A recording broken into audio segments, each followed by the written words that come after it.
ఎన్నికల ఫలితాలు వెల్లడైన ప్రతిసారి ఈవీఎంల మీద వివాదం వస్తూ ఉంటుంది. ఈవీఎంలు అంటే అందరికీ తెలుసు, ఎలక్ట్రానిక్ ఓటింగ్ మిషన్స్. ప్రస్తుతం సడన్గా వైసీపీ వారికి ఈవీఎంల మీద అనుమానాలు వస్తున్నాయి.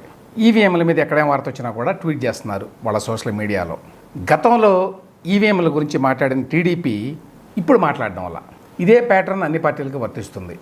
ఈవీఎంలు సేఫా కాదా, హ్యాక్ చేయొచ్చా, అంటే ఫలితాలను మ్యానిపులేట్ చేయొచ్చా? జనరల్గా ఓడిపోయిన పార్టీలు ఈవీఎంల వల్లే ఓడిపోయాయని చెప్పి అంటూ ఉంటాయి. ప్రస్తుతం బీజేపీ అధికారంలో ఉంది కాబట్టి వాళ్ళు ఈవీఎంలకు అనుకూలంగా మాట్లాడుతున్నారు. కాంగ్రెస్ అలాగే ఇతర ప్రతిపక్ష పార్టీలు ఈవీఎంలకు వ్యతిరేకంగా మాట్లాడుతున్నాయి.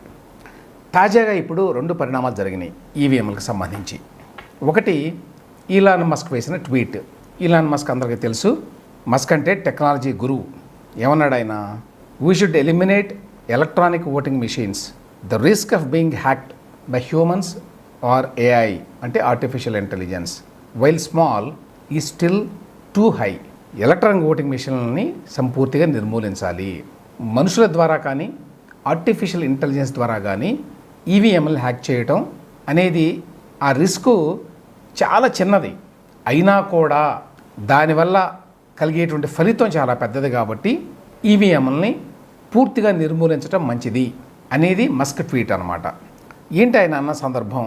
ప్యూర్టోరికో అని చెప్పి ఒక టెరిటరీ ఉన్నది.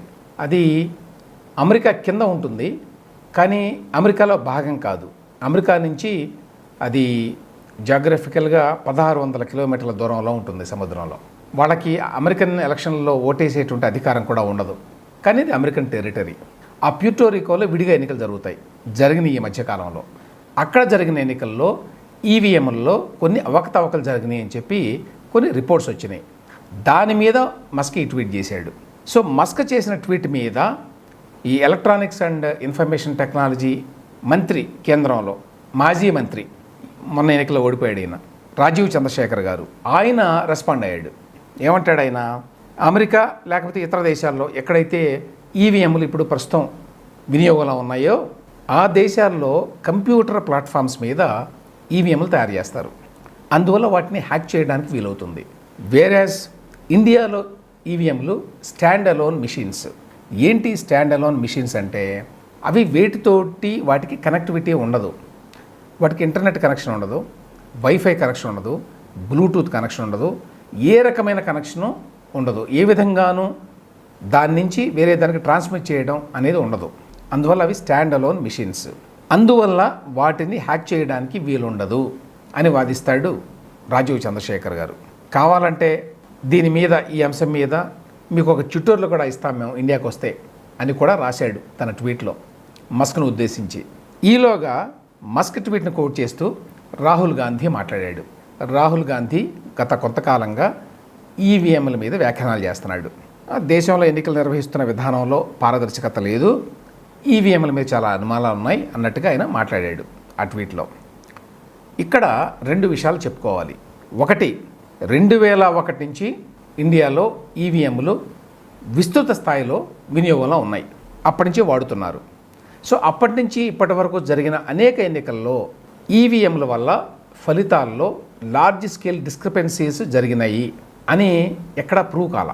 ఈవీఎంల వల్ల ఫలితాలు తారుమారైనవి అని చెప్పడానికి ఎటువంటి రుజువు లేదు. అయినప్పటికీ థియరటికల్గా ఈవీఎంలని మ్యానిపులేట్ చేయడానికి ఖచ్చితంగా అవకాశం ఉంది అనేది చాలామంది నిపుణులు చెప్పేటువంటి మాట. అయితే ఈవీఎంల విషయంలో ఎలక్షన్ కమిషన్ ఆఫ్ ఇండియా చాలా గట్టిగా ఉంది. ఈవీఎంలని ట్యాంపర్ చేయడానికి అవకాశమే లేదు, అసలు ఆ పాసిబిలిటీయే లేదు అనేది ఎలక్షన్ కమిషన్ వాళ్ళ వాదన. చాలామంది గతంలో ఈవీఎంలకు వ్యతిరేకంగా కోర్టుల్లో కేసులు వేశారు చాలా, కానీ వాటన్నిటిని కూడా కోర్టులు కొట్టివేసినాయి. ఇవంతా ఫ్రివలస్ లిటిగేషను, సీరియస్ లిటిగేషన్ కాదు, ఎటువంటి ఆధారాలను మీరు చూపించటం లేదు అని చెప్తూ, ఆ తర్వాత ఏమైంది? వీవీప్యాట్ స్లిప్పులను ఇంట్రడ్యూస్ చేయాలి అనేటువంటి ఒక డిమాండ్ బయలుదేరింది. వీవీప్యాట్ స్లిప్పులు అంటే ఏమిటి? Voter verified paper audit trial. మనం ఈవీఎంలో ఓటేసినప్పుడు ఏం జరుగుతుంది?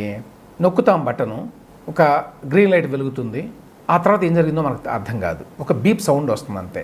గతంలో దానివల్ల చాలామంది ఓటర్లు కన్ఫ్యూజ్ అయ్యేవాళ్ళు.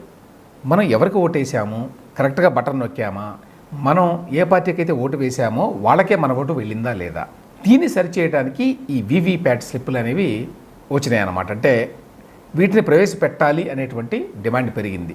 వీవీప్యాట్ స్లిప్ అంటే ఏమిటంటే అది కంట్రోల్ యూనిట్లో ఒక 7 సెకండ్ల పాటు మనం బటన్ నొక్కిన తర్వాత ఒక పేపర్ ఇట్లా కనిపిస్తుంది ఓటర్కి. అందులో ఏ క్యాండిడేట్కి ఓటు వేసాము, ఏ పార్టీ గుర్తుకు ఓటు వేసాము అనేది కనిపిస్తుంది. కానీ 7 సెకండ్లు మాత్రమే కనిపిస్తుంది. ఆ తర్వాత కంట్రోల్ యూనిట్లో నుంచి కింద వేరే బాక్స్లోకి అది పడిపోతుంది. అవన్నీ కూడా తర్వాత ఎన్నికల అధికారుల దగ్గరికి వెళ్తాయి. సో ఫిజికల్గా ఇట్లా ఎక్నాలజ్మెంట్ ఉంటేనే ఓటర్లకి ఈవీఎంల మీద నమ్మకం కలుగుతుంది అనేది వాదన అప్పట్లో. సో దీని మీద ఎలక్షన్ కమిషను ఈ వీవీప్యాట్లని ఇంట్రడ్యూస్ చేసింది ఎన్నికల్లో. అయితే వీవీప్యాట్లని ఇంట్రడ్యూస్ చేశారు కానీ వాటిని లెక్కించరు. ఈవీఎంలని ద్వారానే కౌంటింగ్ జరుగుతుంది. ఈవీఎం అంటేనే ఎలక్ట్రానిక్ ఓటింగ్ మిషను. సో ఈవీఎంలో ఎన్ని ఓట్లు ఉన్నాయని బటన్ నొక్కితే వెంటనే అందులోంచి ఫిగర్ వస్తుంది. ఈ స్లిప్లు ఏవైతే ఉంటాయో వీవీప్యాట్ స్లిప్స్, వాటిని లెక్క వేయరు. దాని మీద ప్రతిపక్షాలు కోర్టుకు వెళ్ళినాయి. ఏంటి, వీవీప్యాట్ స్లిప్లను కూడా లెక్కించాలి అని. దాని మీద అప్పుడు సుప్రీంకోర్టు ఏమన్నదంటే ప్రతి అసెంబ్లీ సెగ్మెంట్కి ఒక పోలింగ్ బూత్లో, అంటే ఒక ఎలక్ట్రానిక్ ఓటింగ్ మిషన్లో, ఒక ఈవీఎంలో వచ్చినటువంటి వీవీప్యాట్ స్లిప్పుల్ని అక్కడ ఆ మిషన్లో వచ్చినటువంటి కౌంట్ ఏదైతే ఉంటుందో దాంతో సరిపోల్చండి అన్నారు. దాని మీద మళ్ళీ ప్రతిపక్షాలు కోర్టుకు వెళ్ళినాయి. అందులో తెలుగుదేశం పార్టీ కూడా ఉన్నది. చంద్రబాబు నాయుడు గారు కూడా ఒక పార్టీ. ఏంటంటే వాళ్ళు వాదించింది కనీసం 50% ఈవీఎంలని, అంటే ఒక అసెంబ్లీ నియోజకవర్గంలో ఉండేటువంటి ఈవీఎంలు ఎన్నైతే ఉంటాయో ఒక్కొక్క ఈవీఎం ఒక పోలింగ్ బూత్ సాధారణంగా. సో ఒక అసెంబ్లీ నియోజకవర్గంలో ఉండేటువంటి ఈవీఎంల్లో సగం అంటే 50%ని మీరు వీవీప్యాట్ స్లిప్పులతోటి ఈవీఎం కౌంటింగ్ని పోల్చాలి, పోలిస్తే అప్పుడు నమ్మకం కుదురుతుంది అని కోర్టుకు వెళ్ళారు. వెళితే అప్పుడు సుప్రీంకోర్టు మళ్ళీ ఏమన్నది, 50%కి మేము ఒప్పుకోం, కాకపోతే అసెంబ్లీకి ఇంతకుముందు 1 యూనిట్ అని చెప్పాం కదా, 1 యూనిట్ని సరిపోల్చండి అని చెప్పాము. అట్లా కాకుండా 5 ఈవీఎంలతోటి సరిపోల్చండి, అంటే మిషన్ కౌంటింగు, ఈ స్లిప్పుల కౌంటింగ్ రెండింటిని పోల్చి 2 ఒకటేనా కాదా, డిస్క్రిపెన్సీ ఏమన్నా ఉందా అనేది చూస్తారన్నమాట అని కోర్టు ఆదేశాలు ఇచ్చింది. సో ప్రస్తుతం ఇవాళ ఉన్న పరిస్థితి ఇది. అయితే ఈలోగా 2024 ఎన్నికల్లో పోలైన ఓట్లకి కౌంట్ చేసినటువంటి ఓట్లకి మధ్య తేడాలు ఉన్నాయి అని చెప్పి చాలా రిపోర్ట్లు వచ్చినాయి. పోలైన ఓట్లకి కౌంట్ చేసిన ఓట్లకి తేడాలు. దీని మీద ఎన్నికల అధికారులు ఒక వివరణ ఇచ్చారు.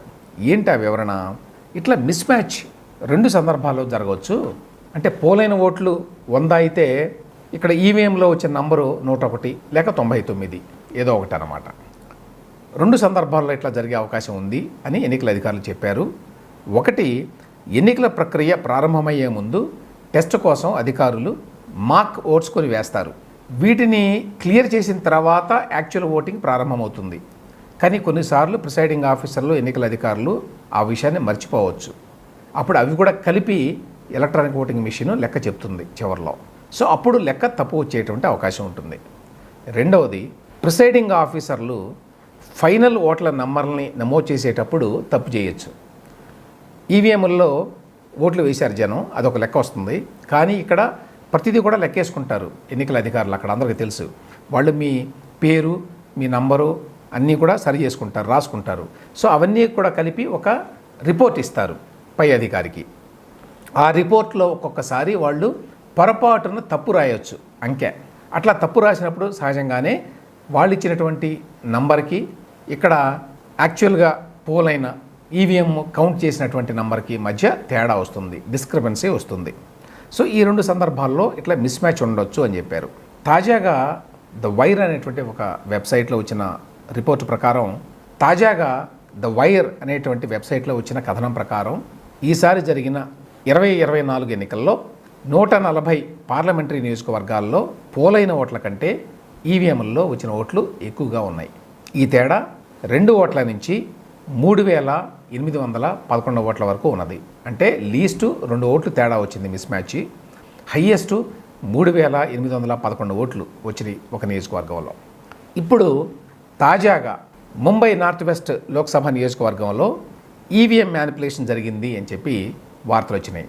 ఏంటి ఆరోపణ అంటే, షిండే శివసేన క్యాండిడేట్ యొక్క అనుచరుడి ఫోన్ తోటి ఈవీఎం అన్లాక్ అయింది ఒక చోట, అతని ఫోన్కి ఓటీపీ వచ్చింది తద్వారా ఓపెన్ అయింది అనేది ఒక పేపర్లో వచ్చిన రిపోర్ట్ ఇది. అయితే ఎన్నికల అధికారులు ఈ రిపోర్ట్ని కొట్టేశారు, డిస్మిస్ చేశారు. ఇది నిజం కాదు అని చెప్పారు. అసలు ఈవీఎంలకి ఫోన్లతోటి పని లేదు అని చెప్పారు. ఇంతకుముందు చెప్పినట్టు కనెక్టివిటీ లేదు దేనితోటి, కాబట్టి ఫోన్ తోటి కూడా కనెక్టివిటీ ఉండదు. ఈవీఎంలు తెరవడానికి ఓటీపీలు కూడా ఉండవు అని తేల్చి చెప్పారు వాళ్ళు. సో మొత్తంగా ఏమిటంటే ఈవీఎంల మీద ఎప్పటికప్పుడు కొత్త కాంట్రావర్సీలు వస్తూనే ఉన్నాయి. అయితే ఇంతవరకు ఈవీఎంలని మ్యానిపులేట్ చేసినట్టుగా ఎట్లాంటి ఆధారాలు లేవు. ఎవరూ ఆధారాలు చూపించలేదు, అన్నీ ఆరోపణలే. 2001 నుంచి జరుగుతున్న ఎన్నికల్లో ఈవీఎంలని నియోగిస్తున్నారు. సో అప్పటి నుంచి జరుగుతున్న ఎన్నికల్లో కేంద్రంలో చాలాసార్లు ఎన్నికలు జరిగినాయి. అక్కడ కొన్నిసార్లు కాంగ్రెస్ పార్టీ, మరికొన్నిసార్లు బీజేపీ గెలిచింది. అదేవిధంగా రాష్ట్రాల్లో కూడా ఇటువంటి పరిస్థితే ఉంది. తెలంగాణ తీసుకోండి, ఆంధ్రప్రదేశ్ తీసుకోండి. తెలంగాణలో గతంలో బీఆర్ఎస్, లేటెస్ట్గా కాంగ్రెస్ పార్టీ వచ్చినాయి. ఆంధ్రప్రదేశ్లో గతంలో వైఎస్ఆర్సీపీ, ఇప్పుడు తెలుగుదేశం పార్టీ కూటమి అధికారంలోకి వచ్చినాయి. ఇంకొకటి ఏమిటంటే తాజా ఎన్నికల్లో బీజేపీకి సింపుల్ మెజారిటీ కూడా రాలేదు అనే విషయం కూడా గమనార్హం. అంటే బీజేపీ ఈ ఈవీఎంల మ్యానిపులేషన్లో ఉన్నది అనేటువంటి ఆరోపణల నేపథ్యంలో ఈ విషయాన్ని కూడా గమనించాలి మనం. జగన్మోహన్ రెడ్డి గారు 2019లో ఈవీఎంను సమర్థిస్తూ మాట్లాడాడు. ఎందుకంటే అప్పుడు ఆయన గెలిచాడు కదా భారీ మెజారిటీతోటి. అప్పుడు తెలుగుదేశం పార్టీ వాళ్ళు ఈవీఎంల మీద అనుమానాలను వ్యక్తం చేశారు. ఇప్పుడు జగన్ పార్టీ వాళ్ళు ఈవీఎంల మీద అనుమానాలు వ్యక్తం చేస్తూ వాళ్ళు సోషల్ మీడియాలో రాస్తున్నారు. జగన్మోహన్ రెడ్డి అయితే బయటకు వచ్చి మాట్లాడాల. ఎందుకంటే ఆయన మాట్లాడిన మాటలు ఇప్పటికీ కూడా సోషల్ మీడియాలో ఉన్నాయి. 2018లో ఆయన మాట్లాడిన మాటలు ఏమిటి, ఈవీఎంలను అనుమానించడానికి లేదు అని.